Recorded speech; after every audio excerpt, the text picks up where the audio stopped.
I'm not saying that my style is like everyone else's. I think that that in approaching those kind of situations that people are in a bad place. And so once again, I come back to being more of empathetic and trying to help them with solving their problem. Yeah. I take the approach of asking lots of questions. What are we talking about here as far as why you're not in the house? Why is it abandoned? What do we owe on the property? Is there a mortgage on the property? Is it under bankruptcy? Thanks for joining us on another episode of REI-NWA. I'm your host, Colley Bailey. I am a broker and team leader at the LoneRock team at Fathom Realty, and I'm very excited to introduce Larry Kelley, actually, who really doesn't need much of an introduction to the REI community here in Northwest Arkansas. You're an agent, a broker, and an investor with an illustrious career. So thanks for joining us on the podcast. My pleasure. It's really good to have you here. You really are one of those interviews that I've been looking forward to literally for months. Well, be nice to me. Be gentle. I will. Well, let's just start off easy. How did you get involved in real estate in the first place? Take us all the way back. You have a phenomenal career that has lasted 40 years. Okay, all right. I wasn't going to say it, so you say it. That is amazing. I was just a pup. Most people don't make it through the first year, and you've made it through 40. So that is a statement. It says a lot. So actually, where did you grow up? Tell us a little bit about that, and then into real estate. I'm from Southeast Texas, a little town called Port Arthur, Texas. It's on the upper Texas coast, bordering Louisiana. And I grew up there, went to high school, graduated there, and actually I was a journeyman electrician. I got into the electrical trade. Oh, wow. So most of my background up to that point is construction. My dad was an electrician. I used to go with him on little side jobs and stuff like that at an early age. So construction was kind of what I knew, but got into the electrical field. I was a journeyman electrician, and long about 1983, 84, the jobs in my area started getting really difficult. We had like 17% unemployment. And so there was this real estate seminar coming through town, and I told my girlfriend at the time, I said, I'm kind of curious about real estate. I think we ought to go check it out. We did, and one of the things that they talked about was how to get started in investing in real estate was maybe find some owner financing opportunities. At the time, I was a renter and single, and so I just went in the classifieds and started looking up owner finance opportunities and found one and bought it. Required $1,000 down.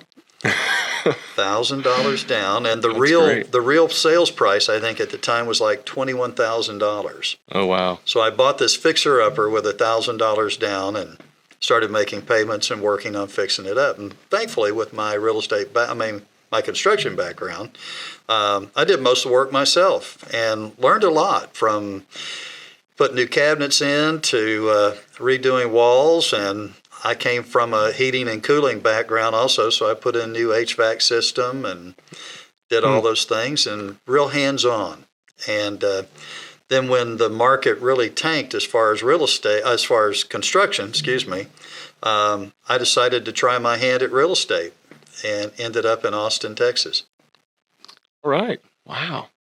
So you got licensed as an agent at that point? Yeah, licensed as an agent in Texas.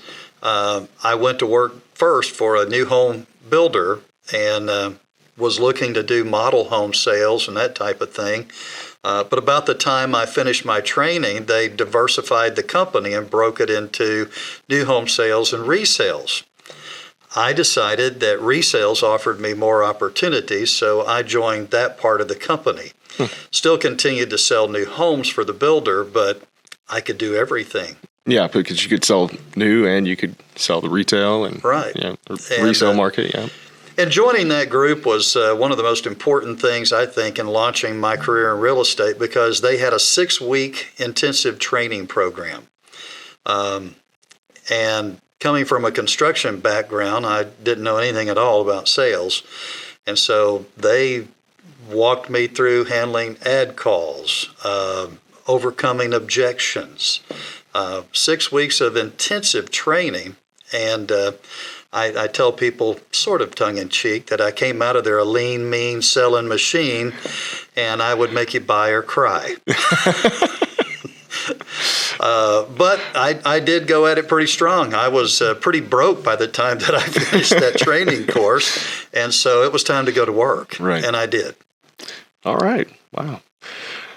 Now, there's a lot more to that story, but this is only a 15 to 20-minute podcast, so we don't have a ton of time to go into all of that, although we should do it on future podcasts. So if you're listening, we have a Builder Circle meeting coming up that Larry's going to be our featured speaker for. So you got handed the task of talking about how to work deals that have been abandoned properties. I did. You have some experience in that. Well, the obvious thing is that we're out in the marketplace, we're driving around, we have all experienced looking over and seeing that property that's overgrown and the grass is not cut and there's trash in the yard or trash in front of the house and just looks like nobody lives there. That's pretty obvious, and certainly that's one way to go about finding those. And I haven't had that kind of approach every time. One of them that I'm doing right now was a property that I had listed for sale, and that's sometimes the way to find those as well. Properties that won't sell. The property was abandoned for the last 6 years. It was overgrown terribly. The grass hadn't been cut. The weeds were up to the eave of the home, and there were 6-inch saplings growing up against the house. Ooh. That's how long. Yeah, they've been there a while. And so the property wouldn't sell. We had many people that were interested. In fact, I even offered it to our REI group. But it did have some challenges. Abandoned property is abandoned for a reason. It may have a lot of deferred maintenance. There may be some repair issues that people don't know how to rectify. There may be some financial things that have to be overcome. With this particular one, it was older and it needed a lot of work. So getting financing on those kinds of properties are very challenging. Impossible. So through traditional means. I've got a good banker that works with me, and so we looked at it as simply an acquisition approach, and it appraised just fine based on acquisition. And then I'm doing the rehab out of my pocket. So we're doing that with cash. So we don't have to go through the whole construction financing approach, but I've got that one going on right now. And then I was sharing with you before taping that I've got another one that, because I do those kinds of properties, kind of a friend of one of the contractors I use asked me about one that they were aware of, a family member had, and I looked at that and was interested in doing that one too. Found out that it had not been occupied since 2009. Oh, wow. And it needs quite a bit more work. Yeah. But we'll hit the other segment and how to make that work, I guess, here in a few moments with some of those other questions. Yeah.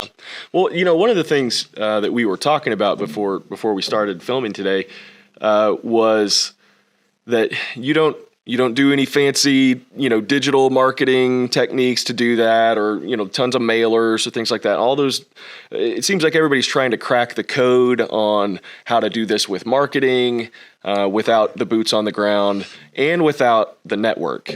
Right. And you know what? There's something about, I bet those people that have been successful in this arena would say that there's a synergy that comes about, and that is that being out there in the marketplace and doing these deals gets you recognition with contractors, gets you recognition with sellers. Yep. And so there is a networking that goes on that you don't necessarily think about.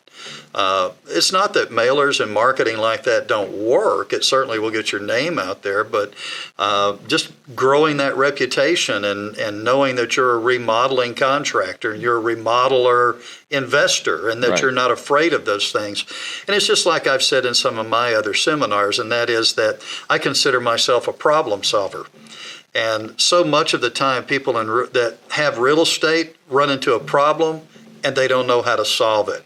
I can't tell you how many properties in my career I've driven by and seen where people just have let an old barn just disintegrate and fall apart, or even their house. Yep. A tree falls on the house. They forgot to renew the property insurance. So what do?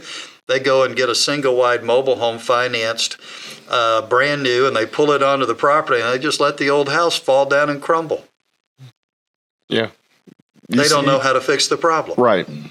Yep.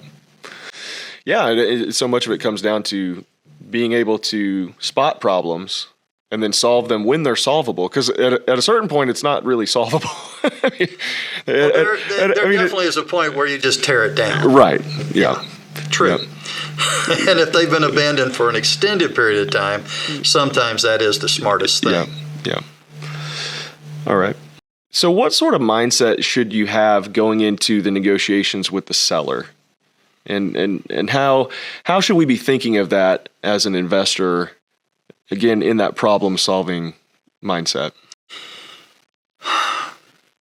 I'm not saying that my style is like everyone else's. I think that that in approaching those kind of situations, that people are in a bad place. And so, once again, I come back to being more of empathetic and trying to help them with solving their problem. Yeah. And sometimes their problem is too big to solve. Sometimes it's too big for me to solve. But I take the approach of asking lots of questions. What are we talking about here as far as why you're not in the house? Why is it abandoned?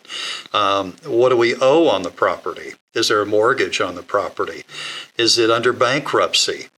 What are the situations with the utilities and those kinds of things? Because on the one that I just bought, I could see it was obvious that the septic tank had collapsed. So I knew that was going to be an expense in the rehab of the property. One of the ones that I just finished up, I assumed that the septic tank was working because there were people living there. And when I went ahead and bought it, and then after the fact did the due diligence on that, I found out that it had failed. Now, that one ended up costing me $34,000 to rectify that problem. Now, that will hurt your budget, Colley. Yes, I imagine it would. That will hurt your budget. But some of those things, asking questions. Well, when was the last time you lived here? Was everything working? Are there some financial judgments? Did you file bankruptcy? What do we need to do to get you out of this? And of course, I'm looking for the best deal that I can make, but I'm also empathetic that they need to find a solution to their problem as well. It's abandoned for a reason. Right. Okay, we're going to have a full hour with Larry at the Builder Circle, November 7th, 2023. This is going to be at 5:30 at the Golden Corral in Rogers. And so you're definitely not going to want to miss that. You can meet the legend yourself, ask him all the questions that you've got, and hear a little bit more about how we are going to work through finding and negotiating and solving these problems on abandoned properties. So come on out and see us at the Builder Circle, November 7th. Now, how can people find out more about you and get in touch with you? How can they find out more about me? Yeah.